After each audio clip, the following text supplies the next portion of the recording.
우리 전후좌우에 계신 분들과 인사 한번 하겠습니다. 하나님은 살아계십니다. 하나님 우리와 함께 하십니다.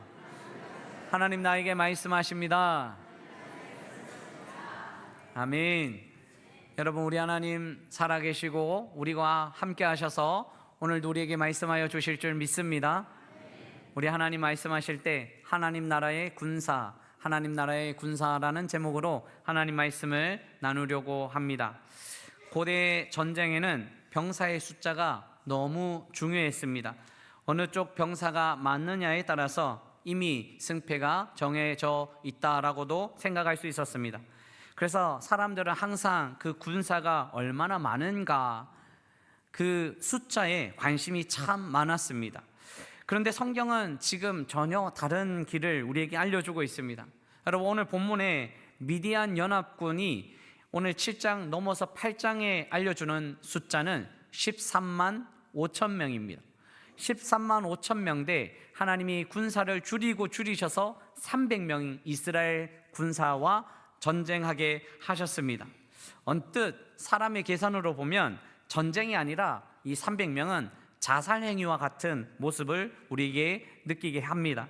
하나님은 사사 기드온에게 지금까지 모인 그 군사들로 전쟁하게 하는 것이 아니라 더 군사를 줄이라고 이야기합니다. 아니, 포상도 주고 애국심도 고취하여서 한 명이라도 더 사람을 모아서 전쟁하게 해야 되는데 사람을 줄이라니요?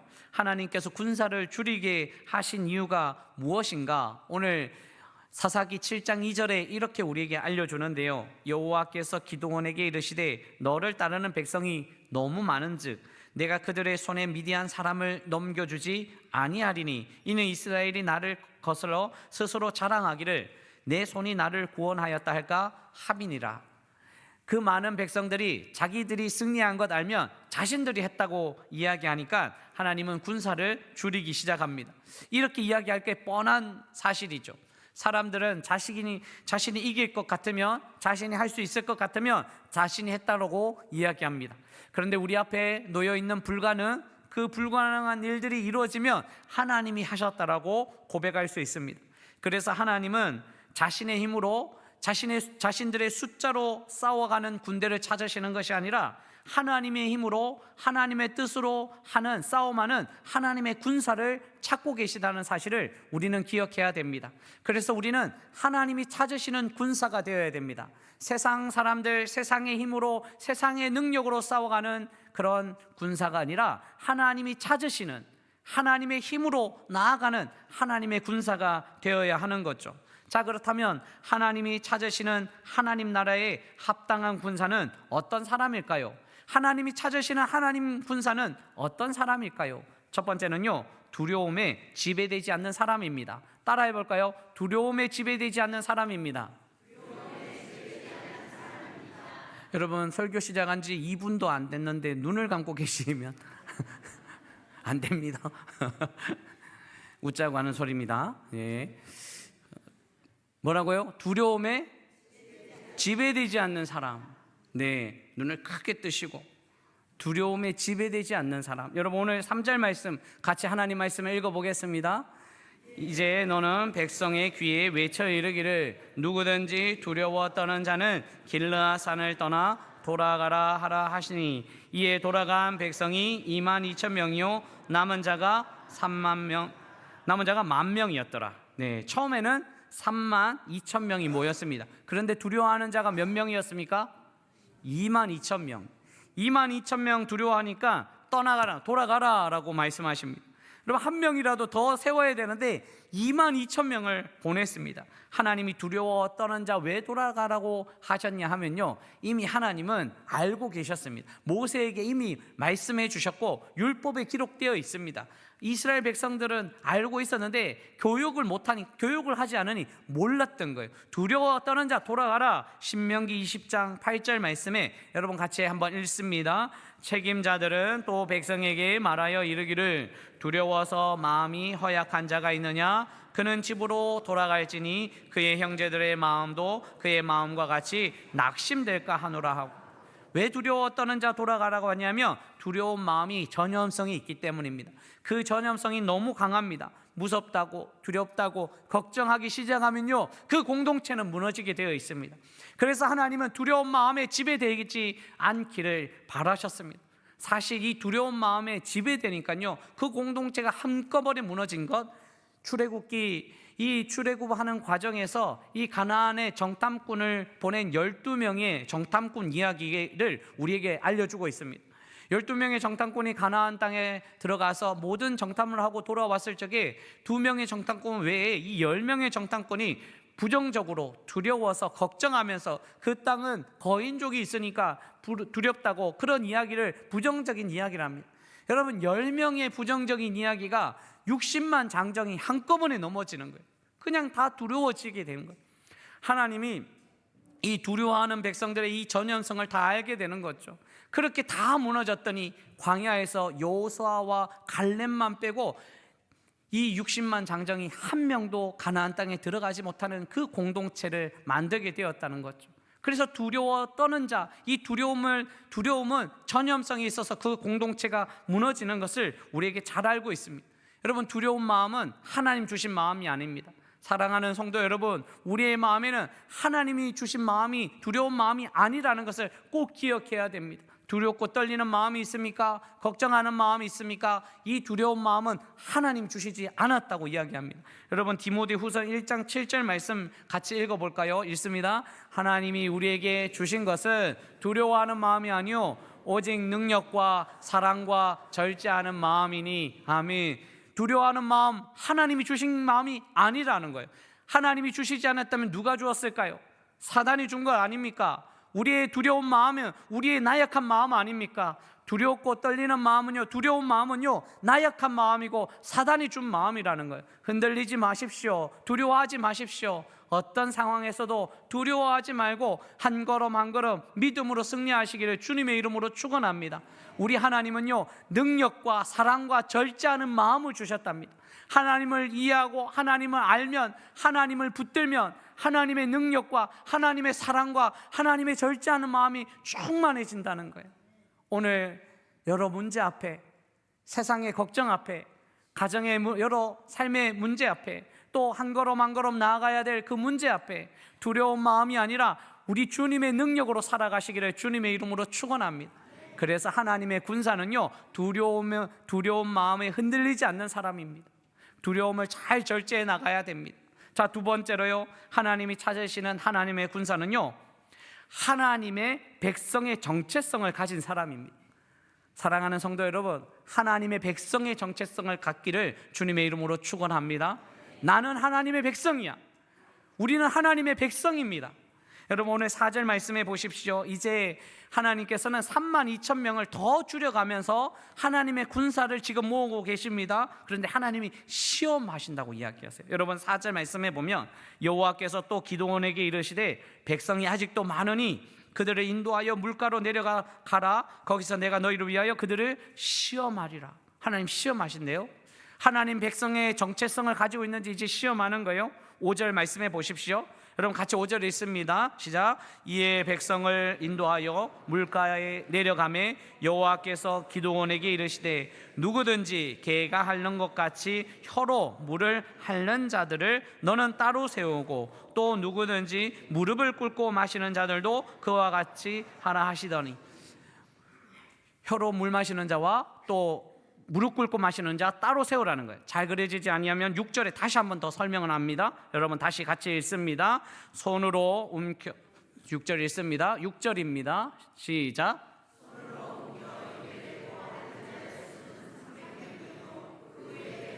다 무릎을 꿇고 물을 마신지라. 아멘. 손으로 움켜 입에 대고 핥는 자의 수는 300명. 무릎 꿇고 마시는 자의 수는 나와 있지는 않지만 계산이 잘 될 거예요. 몇 명이요? 정신 차리십시오. 9,700명. 네. 1만 명 중에 무릎 꿇고 마시는 자는 9,700명. 그리고 이렇게 물을 떠서 혀로 이렇게 마시는 자는 몇 명이요? 300명이요. 여러분, 1만 명 중에 300명이 남았습니다. 97% 돌아가라는 거예요. 3%가 하나님 군사라는 거예요. 지금 3%를 세워 주십니다. 여러분, 이 장면에서 주석들의 의견이 여러 가지 갈리는 거거든요. 근데 주석들의 그 의견을 한번 살펴보면 두 가지로 정리할 수 있습니다.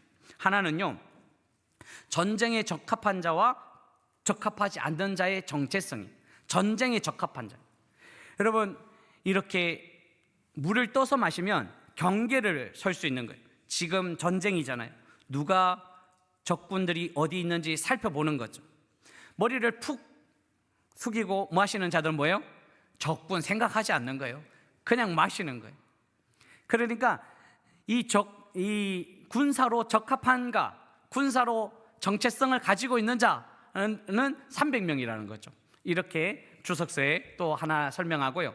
또 하나의 주석서는 그렇습니다. 영적으로 타락한 자와 영적으로 타락하지 않는 자를 구별하더라고요. 그 무슨 말이냐면요, 물을 마시는데 무릎을 탁 꿇는, 무릎 꿇는 편안함, 무릎을 잘 꿇었던 사람들 누구냐? 여러분, 우리는 하나님께 무릎 꿇는 자지만 이 당시에 무릎 꿇는 종교는요, 바알 종교입니다. 이방 종교예요. 무릎 꿇고 경배하는 이방 종교. 하나님 종교는, 여호와 종교는 하나님께 손을 높이 올려드리고 하나님께 경배하는, 제사 드리는 종교예요. 그러니까 이미 무릎 꿇은 이 사람들은 바알 신에 절했다라는 주석이 있습니다. 그러니까 편했다는 거죠. 여러분, 한국 문화가 좌식 문화잖아요. 잘 앉을 수 있고 또 무릎 꿇을 수 있는 그런 한국 사람들의 그런 문화가 있지만, 서양 사람들은 좌식 문화가 아니라서 같이 식사하는데 그냥 좌식으로 앉아 있으면 너무 힘들어하는 모습을 제가 봤습니다. 그러니까 문화가 다른 거죠. 이미 바알 문화에 빠져 있는 사람 97%, 하나님 백성 3%. 그러니까 여기도 하나님 백성의 정체성이죠. 결국 둘 다 정체성의 문제입니다. 신분의 정체성을 잃어버리지 않는 문제라는 거죠. 이제 하나님은 그날 밤 이제 기드온에게도 정체성에 대해서 알려줘요. 정체성이 있어야지, 하나님 백성의 정체성이 있어야지 흔들리지 않습니다. 기드온도 두려웠습니다. 그런데 하나님이 미디안 진영으로 한번 내려가라는 거예요. 밤에 한번 내려가서 미디안 적군들이 하는 이야기를 한번 듣게 하시는 거예요. 한번 볼까요? 여러분, 사사기 7장 13절 14절에 보면 이 기드온이 하나님 내려가라 했으니까 몰래 한번 내려가 봤습니다. 기드온이 그곳에 이른즉 어떤 사람이 그의 친구에게 꿈을 말하여 이르기를, 보라, 내가 한 꿈을 꾸었는데 꿈에 보리떡 한 덩어리가 미디안 진영으로 굴러 들어와 한 장막에 이르러 그것을 쳐서 무너뜨려 위쪽으로 엎으니 그 장막이 쓰러지더라. 전쟁터에서 적군들이 지금 그냥 자기도 하는, 무슨 말 하는지도 모르면서 보리떡 하나가 들어왔는데 그 보리떡 하나가 장막을 넘어뜨렸다는 거예요. 그런데 옆에 있는 친구가, 적군이 또 무슨 소리 하는지도 모르면서 이런 이야기합니다. 14절 말씀 같이 한번 읽어보겠습니다. 그의 친구가 대답하여 이르되 이는 다른 것이 아니라 이스라엘 사람 요아스의 아들 기드온의 칼이라. 하나님이 미디안과 그 모든 진영을 그의 손에 넘겨주셨니라 하더라. 아멘. 적군의 이야기에서 입에서 나오는 소리인데 보리떡 한 덩어리가 기드온의 칼이라고 이야기합니다. 보리떡 하나요. 보리떡 한 덩어리. 그래서 기드온의 정체성은 보리떡 한 덩어리라는 거예요. 여러분, 왜 보리떡 한 덩어리라고 이야기했을까? 여러분, 보리떡 한 덩어리가 아니라 사실은 지금 이 당시에 귀한 작물은 밀입니다. 밀이 훨씬 비싸고 밀을 훨씬 좋아합니다. 그러니까 밀 한 덩어리라고 하면 좋은데 보리떡 한 덩어리라고 이야기합니다. 보리떡 한 덩어리. 나는 보리떡 한 덩어리인데 보리떡 한 덩어리. 여러분, 보리떡 한 덩어리는 볼품 없는 보리떡 한 덩어리입니다. 그런데 하나님이 함께 하시니 그 보리떡 한 덩어리가 미디안을 이길 수 있는 능력을 부여받았다는 사실이죠.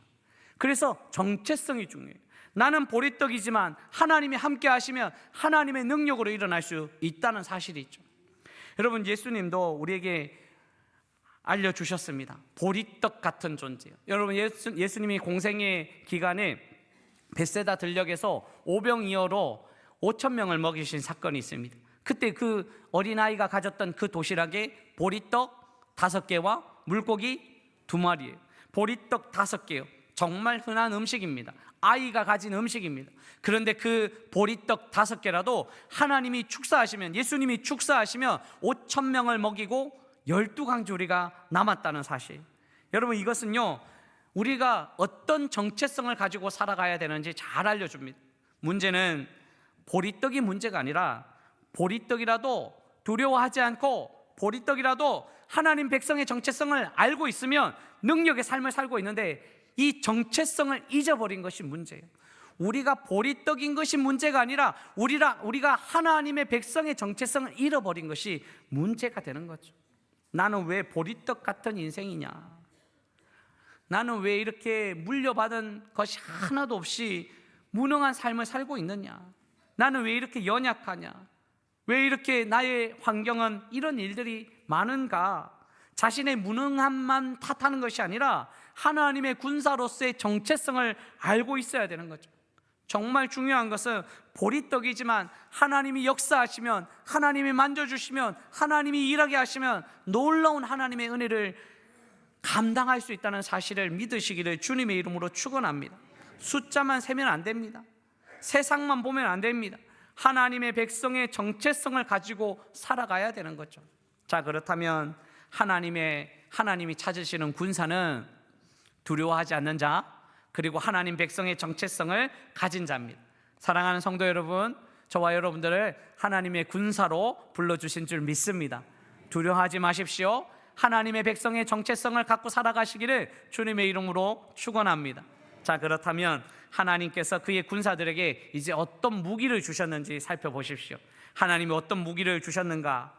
여러분, 고대 사회의 무기는 세 가지로 살펴볼 수 있습니다. 다윗이 골리앗과 싸우러 나갈 때 다윗이 고백합니다. 너는 칼과 창과 단창으로 내게 오거니와, 이렇게 이야기했거든요. 그러니까 고대 사회의 전쟁은 칼과 창과 단창이었습니다. 여러분, 칼과 창과 단창이 있어야지 이길 수 있다고 생각합니다. 그런데 하나님은 하나님의 군사에게 칼과 창과 단창을 주시는 것이 아닙니다. 하나님 어떤 무기를 주셨는가? 첫 번째는요, 영적 각성의 나팔입니다. 따라해 볼까요? 영적 각성의 나팔입니다.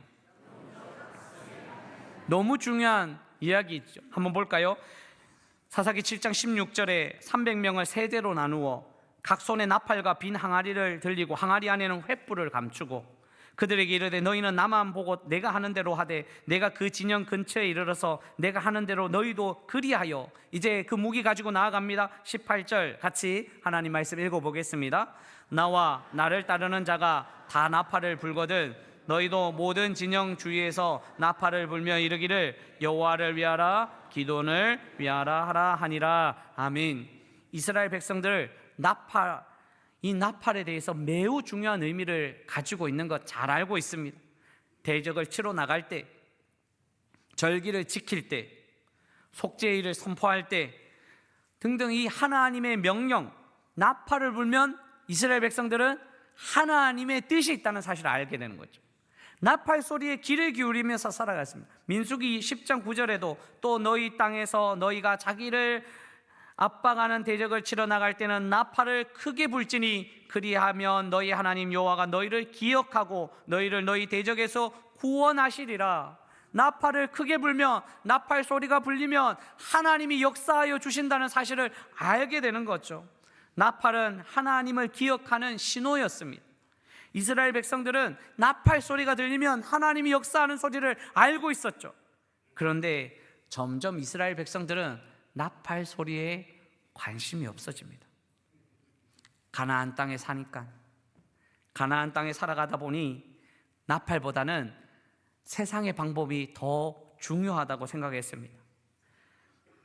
광야 땅에서는 나팔이 울리면 출발하고, 나팔이 불리면 모이고, 나팔이 울리면 전쟁이 시작되고, 나팔이 울리면 하나님의 뜻으로 하나님이 함께 하신다고 늘 하나님의 생각을 하였는데, 이제는 가나안 땅에 들어와서 살아가다 보니 나팔 소리가 중요한 것이 아니었습니다.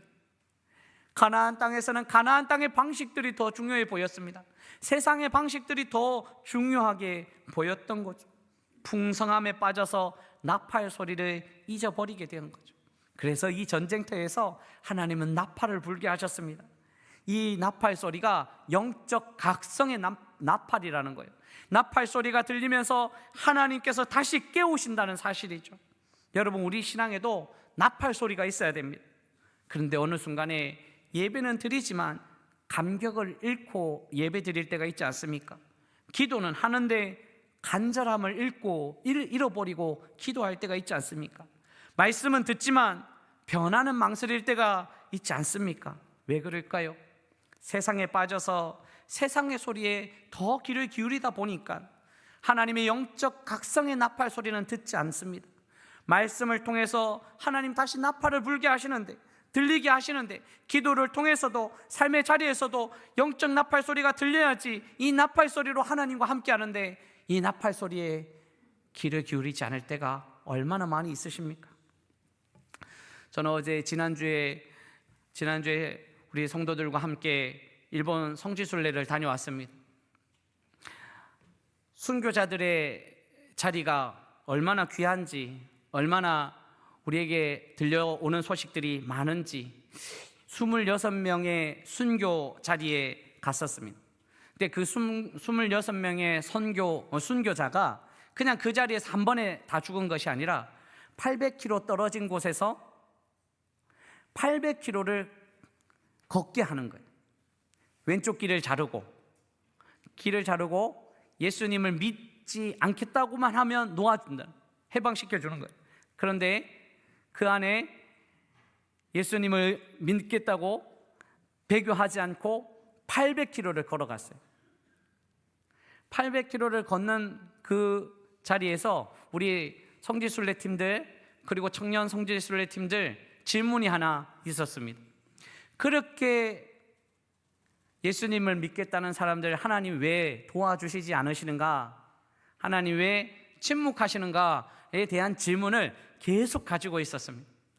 그런데 저는 그렇게 생각하면서 기도하면서 묵상하면서 그 길을 바라보는 순간 하나님이 침묵하신 것이 아니라 하나님은 800km 동안 내내 하나님이 도움이 있으셨다는 사실을 마음속에 깊이 생각했습니다.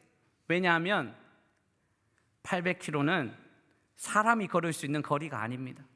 귀가 잘리고 힘들고 어려운 그 믿음의 길을 사람의 힘으로는 감당할 수 없는 거죠. 하나님이 함께 하신 거죠. 그러면서 하나님이 계속적으로 영적 각성을 주시지 않았을까? 내가 너와 함께 한다.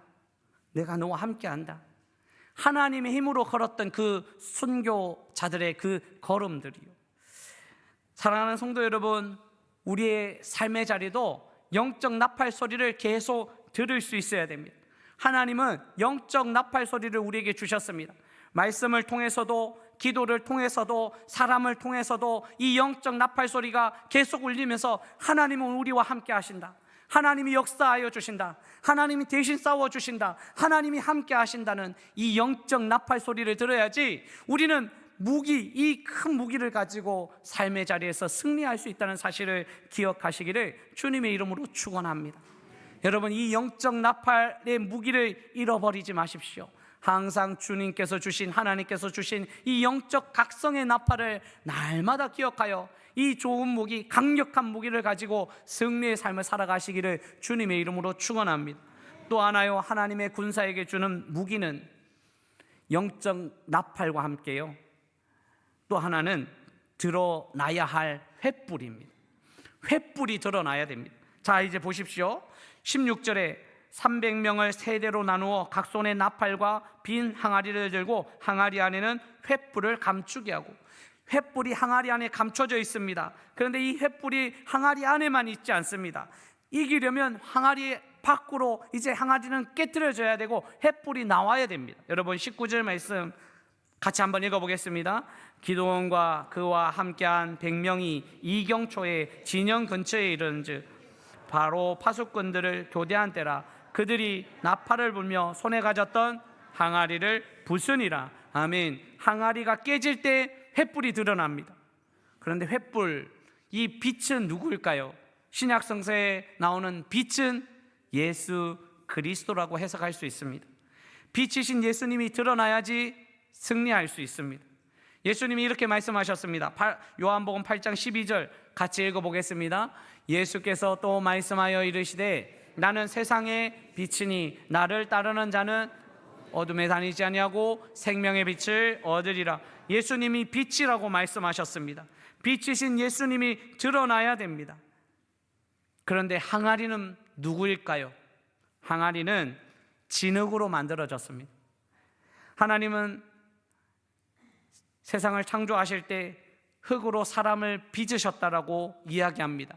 그래서 사람을 질그릇 같은 존재라고 이야기하죠. 이사야 64장 8절에 한 번 더 같이 읽어보겠습니다. 그러나 여호와여, 이제 주는 우리 아버지시니이다. 우리는 진흙이요 주는 토기장이시니 우리는 다 주의 손으로 지으신 것이니이다. 아멘. 여러분, 인간은 강철로 지은 몸이 아닙니다. 질그릇입니다. 그런데 질그릇인데 착각하고 있습니다. 강철이라고 생각합니다. 그래서 영원하지 않는 질그릇에 강철같이 모든 것을 사람 그 강철 몸에 다 치장을 하고 거기에 치우쳐서 살아갈 때가 많습니다. 그런데 인간은 질그릇이라고 이야기합니다. 그런데 질그릇이지만 희망이 있습니다. 질그릇 안에 보배가 있거든요. 사도 바울이 이렇게 이야기합니다. 고린도후서 4장 7절 마지막으로 읽어보겠습니다. 우리가 이 보배를 질그릇에 가졌으니 이는 심히 큰 능력은 하나님께 있고 우리에게 있지 아니함을 알게 하려 함이라. 아멘. 빛이신 예수님이 질그릇 안에 예수님이 계시다는 거예요. 그런데 빛 대신 예수님을 모시고 사는 이 질그릇이 어떻게 해야 되는가? 예수님이 드러나기 위해서는요, 질그릇은 깨져야 됩니다. 질그릇은 무너져야 됩니다. 그래야지 예수님의 힘이 있습니다. 예수님이 그렇게 사셨습니다. 예수님의 십자가를 통해서 하나님을 높이 올리셨습니다. 예수님의 십자가를 통해서 하나님의 은혜가 드러난 거죠. 예수님이 깨지셨습니다. 여러분, 300용사에게 하나님 주신 무기는요, 이 영적 전쟁에서 이기기 위해서 질그릇이 깨졌다는 사실이에요. 그런데 성도가 영적 전쟁에 실패하는 이유가 무엇일까요? 자신의 자아가 여전히 살아있기 때문입니다. 결정적인 순간에 자신의 자아를 깨뜨리지 않는 거예요. 사도 바울은 날마다 나는 죽노라고 고백하면서 예수 그리스도를 높이 올렸는데, 예수님도 십자가에 죽으시면서 자신이 깨어졌는데, 그런데 사람들은 질그릇 같은 우리는 깨지지 않으니 예수님이 드러나지 않습니다. 질그릇 같은 항아리가 깨져야지 횃불이 높이 올려질 수 있다는 사실입니다. 여러분, 우리의 삶에 왜 그리스도의 빛이 잘 드러나지 않을까요? 빛이 없어서가 아닙니다. 항아리가 깨지지 않았기 때문입니다. 내 자존심이 깨지지 않고, 내 고집이 깨지지 않고, 내 자아가 깨지지 않으면 빛은 드러나지 않습니다. 질그릇 속에 계신 예수님이 드러나려면, 예수님이 드러나서 승리의 삶을 살려면 내 자아의 질그릇이 깨어져야지 예수의 이름으로 승리할 수 있다는 사실입니다. 사랑하는 성도 여러분, 오늘 질그릇 같은 우리의 자아가 깨어지기를 주님의 이름으로 축원합니다. 박살나야 됩니다. 박살나야지 예수님의 이름이 올려지는 거고, 예수님의 빛이 드러나야지 우리는 승리할 수 있다는 사실입니다. 사랑하는 성도 여러분, 하나님께서 주신 이 예수 그리스도의 빛, 이 무기만이 우리가 세상을 살아갈 수 있는 큰 힘이 될 수 있고 주의 군사로 살아갈 수 있는 능력이 될 수 있습니다. 우리는 깨어지고 오직 주님의 이름이 높이 올려져서 참된 승리의 삶을 살아가시기를 주님의 이름으로 축원합니다. 말씀 맺으려고 합니다. 하나님이 찾으시는 하나님의 군사는 두려움에 지배되지 않는 사람입니다. 하나님의 백성의 정체성을 가지고 살아가는 사람입니다. 하나님이 이런 하나님의 군사에게 무기를 주셨습니다. 영적 나팔의 소리요, 영적 나팔의 소리에 통해서 하나님의 음성을 들으시기를 주님의 이름으로 축원합니다. 질그릇 같은 우리의 자아를 다 내려놓고 예수의 이름을 높이 올려드리며 예수의 이름으로 살아가는 승리의 삶을 살아가시기를 주님의 이름으로 축원합니다. 강점에 주목하라는 조성한 대표의 강의를 들은 적이 있습니다. 그는 오른팔을 잃었습니다. 그런데 많은 사람들이 그 어렸을 적에 그 사람을 많이 놀렸다고 합니다. 팔 하나 없는 사람이 무엇을 할 수 있겠냐고, 그렇게 놀리고 있을 적에 그가 결심했다고 합니다. 나는 없는 팔 바라보지 않고 나의 강점을 바라보리라. 나에게 강점은 무엇인가 생각했다는 거죠. 내게 없는 것이 아니라 하나님 주신 것, 내가 이 하나님 주신 것 가지고 이 강점을 바라보고 살아가리라 생각했다는 거죠.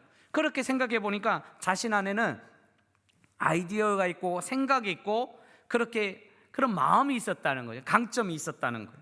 그래서 이 강점 하나로 아이디어를 잘 만들어냈다고 합니다. 여러분 들어보셨습니까? 애경의 2080 치약이라고 들어보셨습니까?